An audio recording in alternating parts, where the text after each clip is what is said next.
இன்றைக்கி சூப்பரான ஒரு பட்டாணி குழம்பு எப்படி பண்ணலாம் அப்படிங்கிறது பார்க்கலாங்க. அதோட இன்க்ரீடியன்ஸை பார்த்துடலாம்.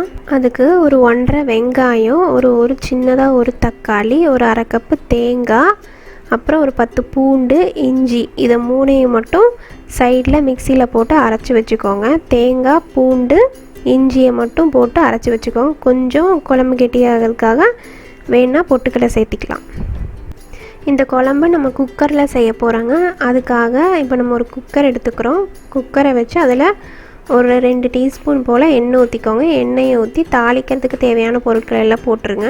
கடுகு, கடலைப்பருப்பு, உளுந்தம்பருப்பு எல்லாம் போட்டுருங்க. போட்டுட்டு அது பொரிஞ்சதுக்கப்புறம் நம்ம வெங்காயத்தை ஆட் பண்ணிக்கலாங்க.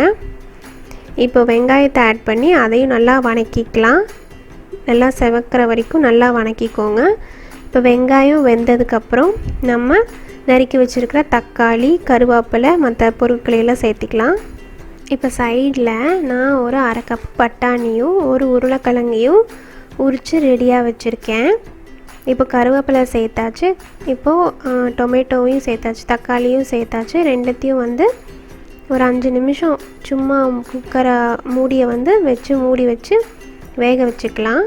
விசில் விடாமல் மூடி வச்சோன்னா தக்காளி நல்லா வெந்துருச்சு. இப்போது அது வெந்ததுக்கப்புறம் நான் இப்போது 1/2 கப்பு பட்டாணியும் ஒரு உருளைக்கிழங்கையும் சேர்த்துக்கிறேன். சேர்த்து அதையும் வணக்கிடுறேன்.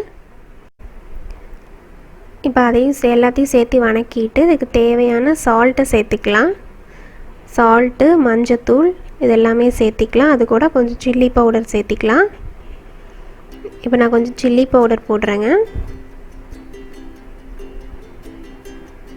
இப்போ அடுத்து நான் 1.5 டீஸ்பூன் கூட்டுப்பொடி போடுறேங்க. சேலம் கூட்டுப்பொடின்னு சொல்லுவாங்க. அதை நான் போடுறேங்க. அது போட்டாலே குழம்பு கெட்டியாக ஆகிடும். நம்ம அந்த பொட்டுக்கல்ல கூட சேர்க்க தேவையில்லை, ஆனால் நான் சேர்த்திருக்கேன். இது எல்லாத்தையும் சேர்த்தி நம்ம வணக்கிக்கலாம். வணக்கி விட்டால் நல்லா ஒரு பேஸ்ட் மாதிரி ஆயிடுச்சுங்க. இப்போ அடுத்து நம்ம மிக்சியில் போட்டு அரைச்சி வச்ச தேங்காய் அந்த பேஸ்ட்டை ஊற்றிக்கிறோம்.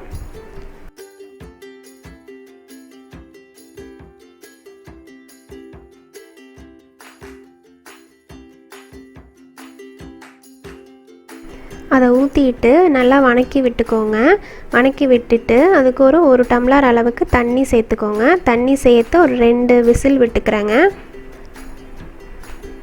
ஒரு 2 விசில் விட்டதுக்கப்புறம் நமக்கு இந்த மாதிரி குழம்பு கிடைக்குங்க. அதுக்கு கொஞ்சமாக புளியோ, நெல்லிக்காய் அளவுக்கு கூட தேவையில்லை, அதை விட குட்டியாக கொஞ்சமாக புளியை போட்டு கரைச்சி வச்சுக்கோங்க. அந்த தண்ணி நான் கொஞ்சமாக சேர்த்துக்கிறேன். சேர்த்தி அதை ஒரு 2 நிமிஷம் கொதிக்க வச்சுருங்க. குழம்பு கொதித்த உடனே உங்களுக்கு சூப்பராக ஒரு பட்டாணி உருளைக்கிழங்கு போட்டால் குழம்பு ரெடி ஆயிருங்க.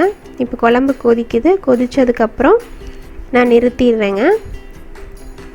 நம்ம ஒரு கொத்தமல்லியை தூவி ஸ்டாப் பண்ணிக்கலாம்.